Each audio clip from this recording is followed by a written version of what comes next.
Today I received the Seth Thomas one-day ship's bell clock. The case style is called the Monitor. It strikes a large brass bell on the bottom every half hour. New, they sold for about $11. The back has some penciled writing on it here.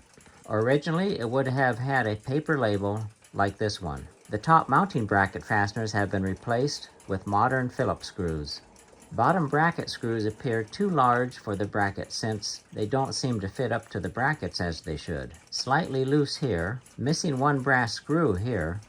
Here you can see traces of the original silver finish that didn't get stripped off. And here, more of the original silver finish and black paint. One small dent on the side, dent on the back. Bezel has a fairly good dent here. The bell has had the silver finish and black paint removed, and the brass highly polished. It's a cast brass bell, so has a nice long resonating tone to it.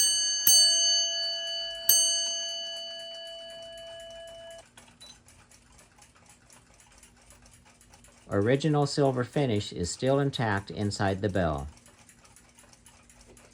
The grandfather of the current owner of this clock was in World War I and requisitioned this clock from the ship named the USS Matsona in 1919 when it was decommissioned.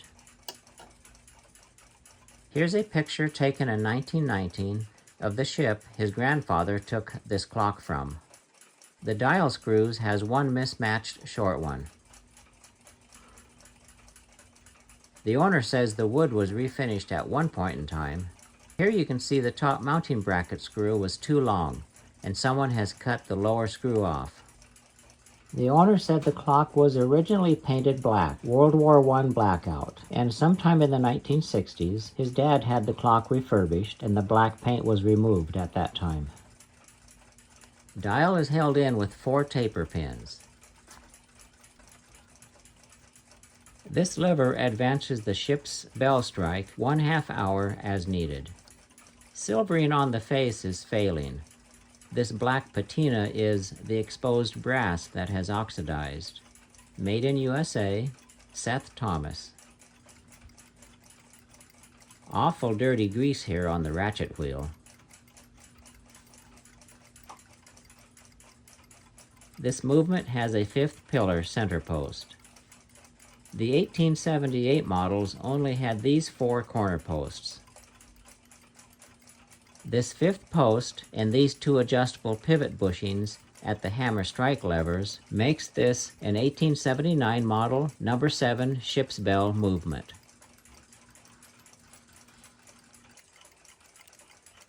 Something has been modified here. This is a washer from an alarm clock, and there's a brass bushing shim here. It seems to function okay. Nice Seth Thomas stamped logo. The customer says he just paid to have this clock cleaned and serviced about a month ago by a well-respected clock shop. It now runs too fast and only stays running about a half a day on a full wind, and the strike keeps becoming out of sequence. This lubrication looks like it's been here for longer than a month. This plate is warped. The 5th pillar post didn't get seated correctly in the rear plate, and it's warped the front and rear plate. Sign of a butcher. The owner says the clock has been running fast ever since it came back from the clock shop. The balance only has about 5 degrees of amplitude. Should be 300 degrees or so on this type of movement. Escape wheel teeth are skipping across the impulse surfaces of the pallet. The teeth aren't going into the lock cycle. I'll look into this later.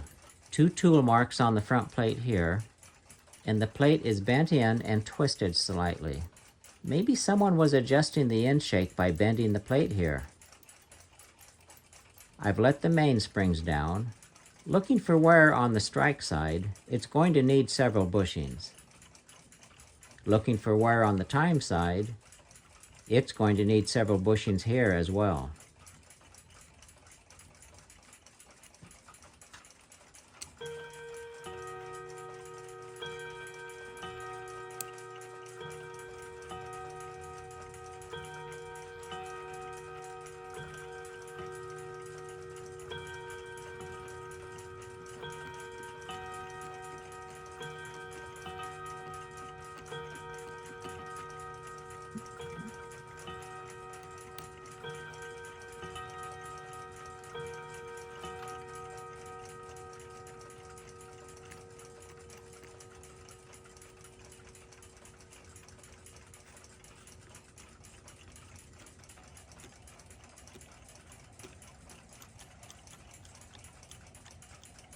Well, let's pull the movement apart and take a little closer look at things.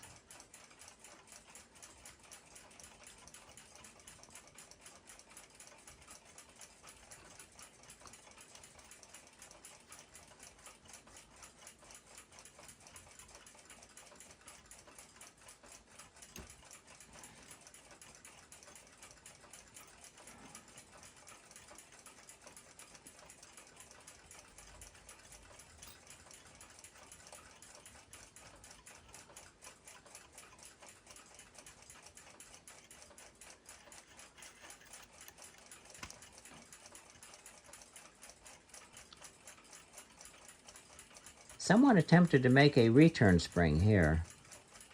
The dark area is oxidized brass. The shiny area is gold plating.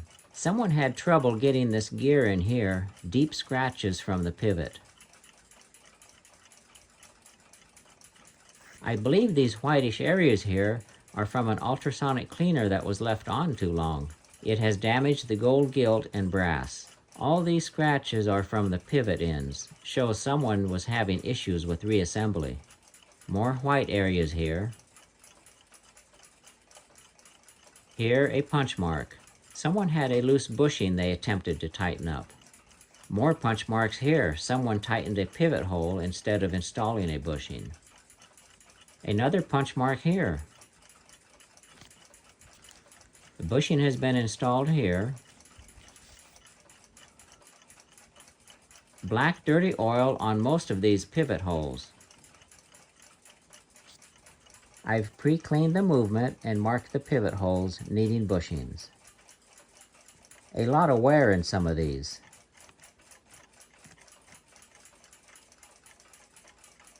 This gear here is all scarred up from tool marks.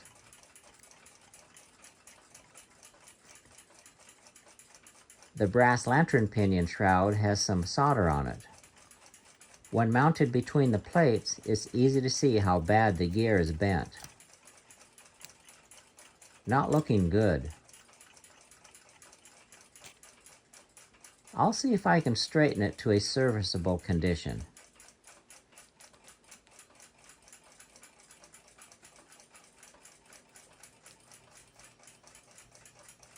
It functions in the mating lantern pinion, but sure looks ugly. Support the pinion with a piece of pegwood. I'll use a T-rest as an indicator while straightening it. Use this pair of smooth-jawed pliers to prevent tool marks on the brass.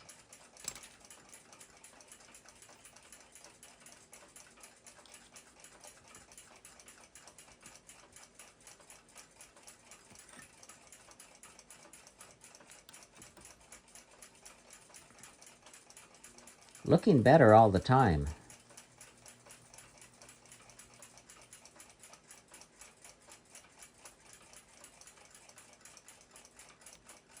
This one lantern pinion trundle is bent. There's a lot of clearance in this type of movement. Probably a non-issue. I'll run it in the mating gear to see if it's going to cause any issues. The gear that was straightened meshes as designed with its mating pinion now.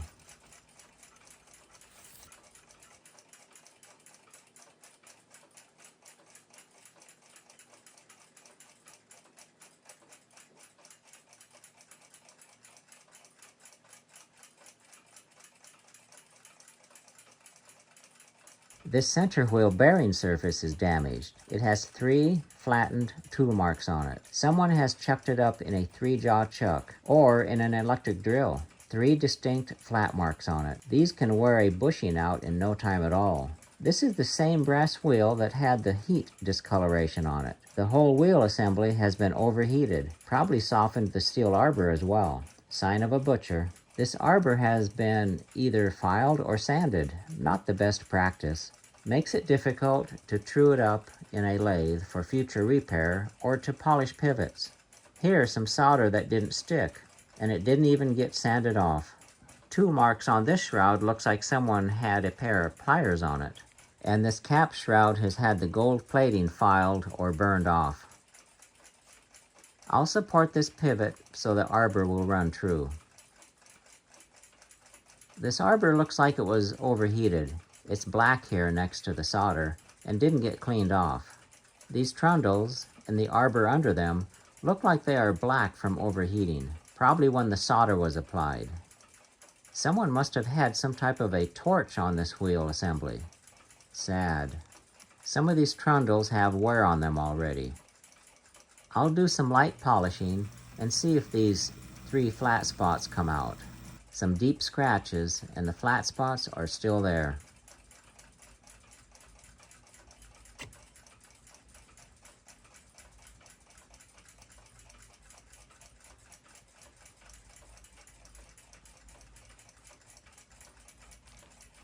It's going to take some heavier polishing to clean this pivot up.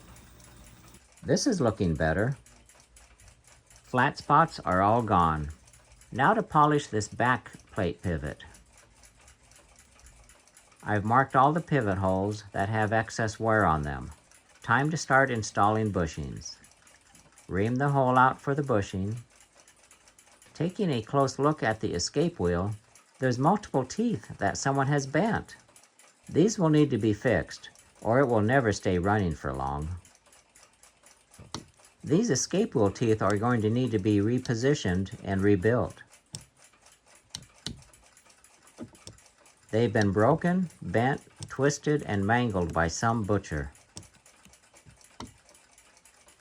Any of them that don't index to this needle will need to be rebuilt. I'll inspect each one of them to the index and then decide the course of action.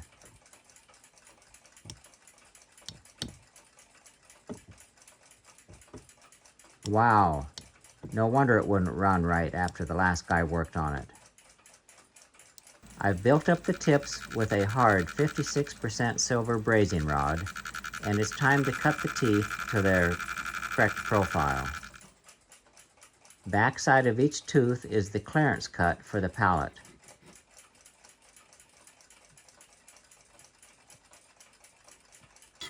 Now that they're all cut, it's time to cut the front side. Top the teeth off so they're all the same length.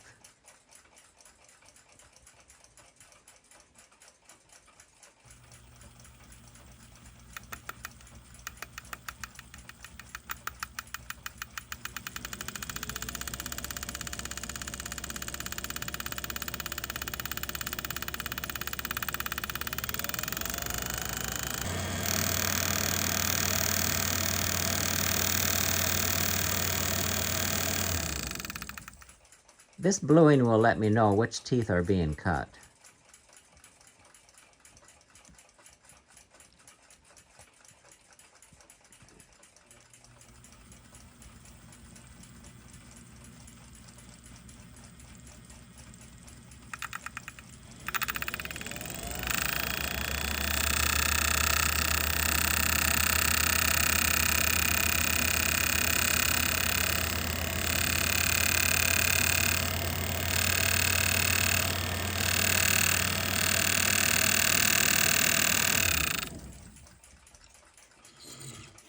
Some small adjustments, handwork to correct thickness,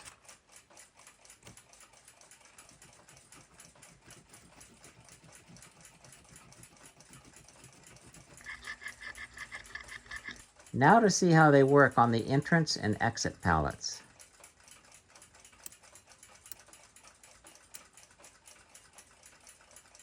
They all look good. Time to clean them up. Turned out working and looking great. Now this butchered strike hammer spring. The original one is made out of brass and has a fairly low tension strength. This replacement one is made from tempered steel wire. It's causing the strike to slow down every time this hammer is activated. The 2 springs need to have a matched tension strength for the strike side to work correctly. The coil needs to have plenty of clearance between it and the arbor to prevent binding.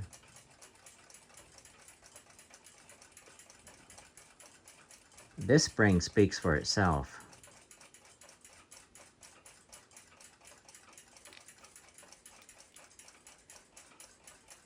Perfect thickness. Time for this one to go. Secure the new brass wire in the winding mandrel.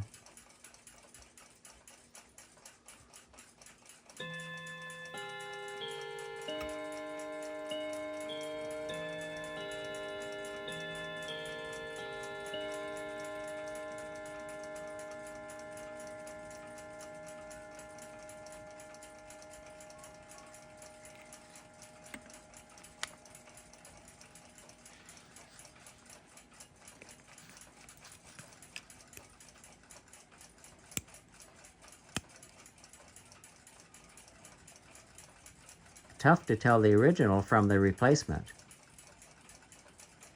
Now to correct this control lever end. The original one was much thinner and less likely to get hung up between the gear teeth. This one loosely pivots on the wire shaft and can misalign at times. Can cause the strike to go out of sequence that the owner was complaining about. How do people stay in business doing work like this? This piece of rod will work fine.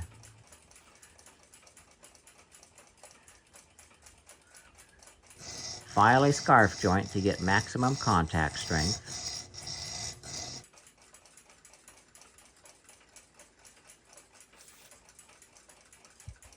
These fit together great. This copper wire will clamp them together while brazing.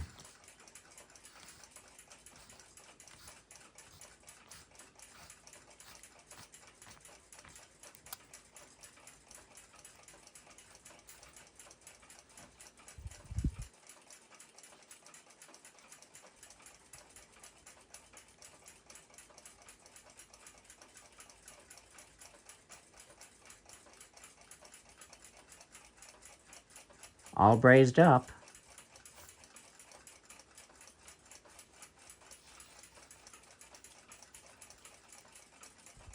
Rough cut to length.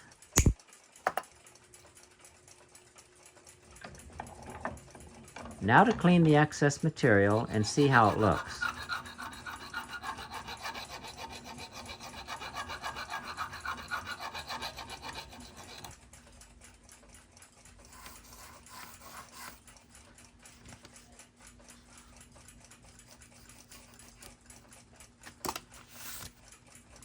Cut it just a little closer to size.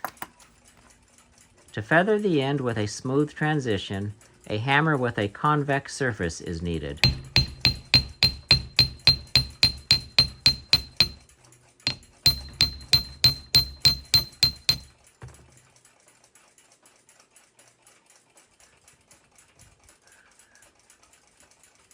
Fits in the root circle of the gear teeth like it was designed to now. Here you can see the yellowish color of the brazing filler material. A nice strong joint.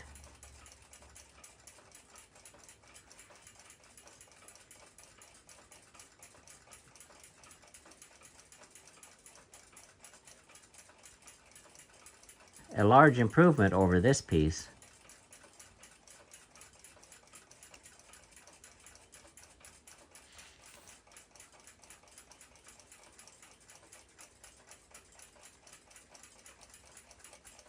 Now to finish, trim it to length.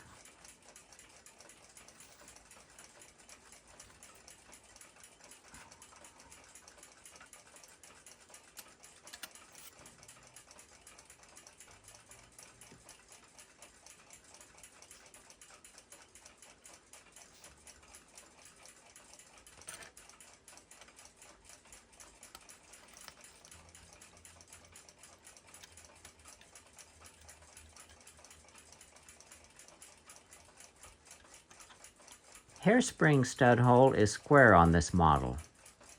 It's designed for a square hairspring taper pin. This taper pin is a replacement. It's too long, made from steel, and is round instead of square.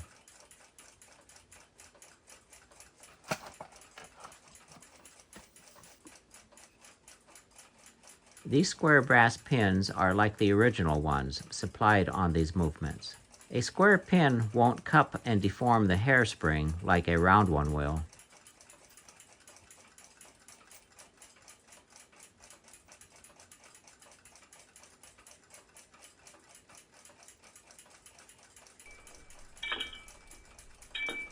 Rebuilt escape wheel teeth are working great.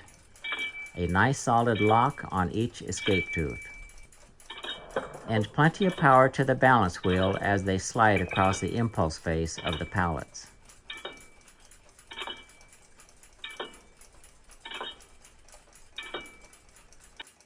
Now to adjust the rebuilt strike control arm.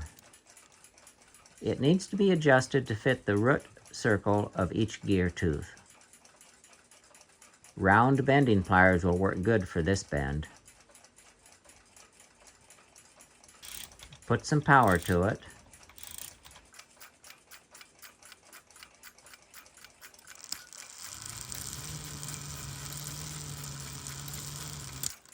Looking good so far.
A nice working Seth Thomas monitor ship's bell clock that saw service on the World War I USS Matsona.